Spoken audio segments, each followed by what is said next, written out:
Do you ever feel a bit lost in your 30s, 40s, or maybe 50s, when life took a completely different turn from what you'd imagine? Or maybe you fall into this category. You have checked all the right boxes, the career, the family, the lifestyle, but somehow you still feel like something's missing. There is this emptiness, and you catch yourself thinking, is this it?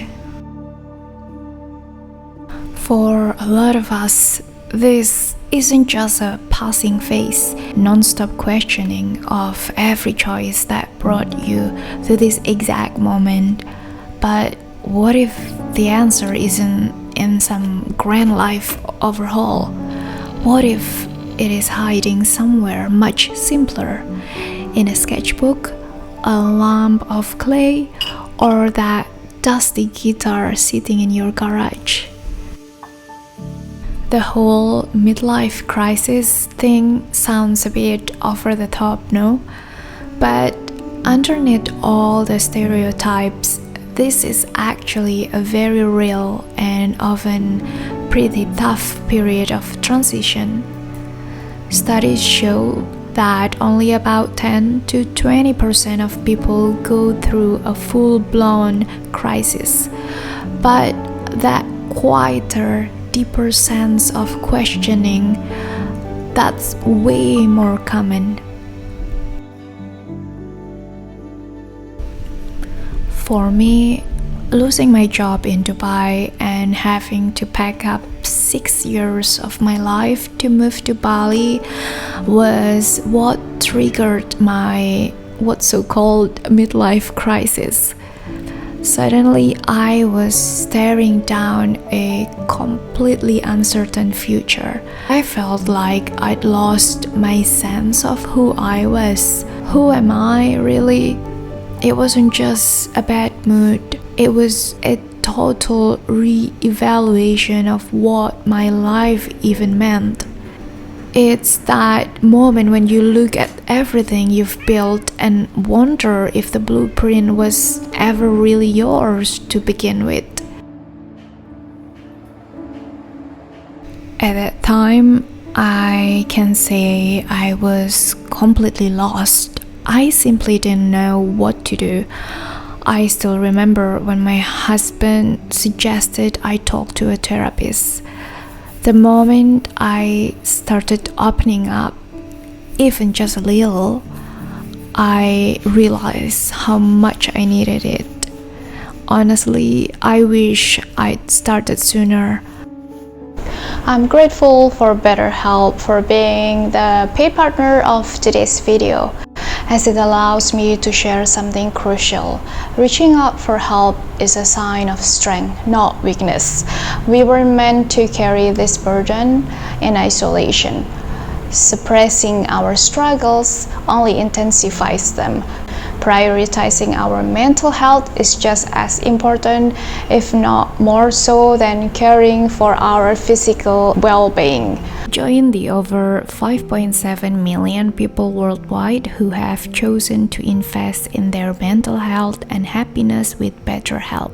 Thank you again to BetterHelp for being the paid partner of this video. BetterHelp has credentialed therapists, and you will be matched with the right therapist who will listen, ask questions, and help you see things from a new perspective. A good therapist can offer advice and practical techniques to help you make positive changes in your life.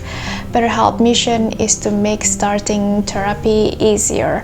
You only need to fill out a quick questionnaire and you will be matched with a therapist as soon as possible. If that's not the right fit, you can easily switch therapists at no extra cost.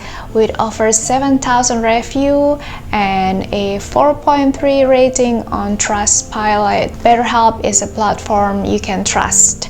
Click the link in the description or head to betterhelp.com/andriani for 10% off your first month therapy. You can check the link in the description down below my video. Therapy helped me immensely, but I also needed something tangible to support my healing even further. It was during a random stop at an art store. Those places always make me happy, just browsing the supplies. I wondered why I'd never tried painting. I used to draw constantly as a kid, but I would never pick up a brush, so I bought a cheap set of acrylic paints and a small canvas, thinking I would give it a try and have some fun. Here's what caught me completely off guard. The first 20 minutes went by, I was completely focused on trying to get the shape of a dress right. My mind actually went quiet. All the anxiety, the second guessing, the mental chatter, it just faded into the background. It was just me, the canvas, and some paint. It transported me back to childhood when I could spend hours drawing in the classroom.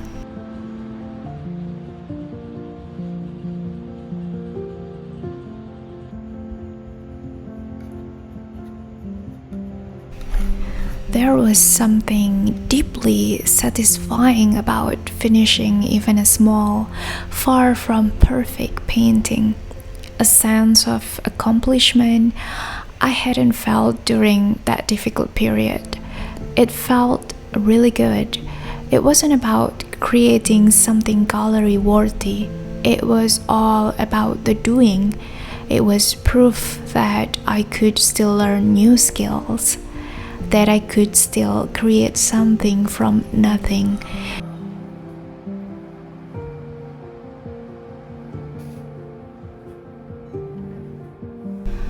So, what was actually happening in those moments that felt so transformative?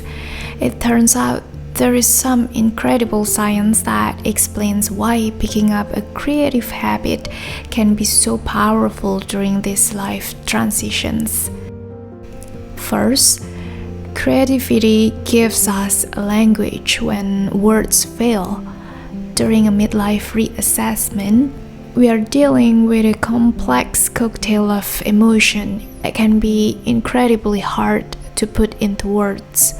Art provides a safe, non-verbal outlet to process it all. This act of externalizing our inner world can bring immense relief and clarity. On a neurological level, art engages our brain's hub. In a way, creating art helps us organize our own narrative. It also activates part of the brain responsible for planning and problem solving. It's not just in our heads. Studies have shown that just 45 minutes of creative activity can significantly lower our levels of cortisol. Hey, let's go. Let's go, let's go. You have the key? Yes.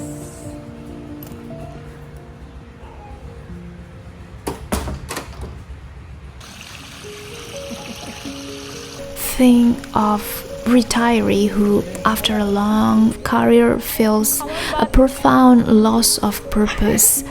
By picking up a creative hobby, they aren't trying to get into a gallery. They are simply reflecting on what brings them joy and rediscovering their enthusiasm for life. The goal is the journey, not the destination. The value isn't in the finished product, it's in the process.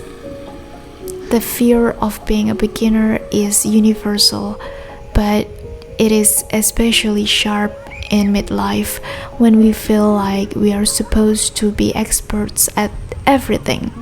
But being a beginner is a gift. It allows us to experiment without pressure. It frees us from the tyranny of expectation. So many people start their creative journey in their 40s, 50s, and beyond with zero background and find it profoundly life-changing.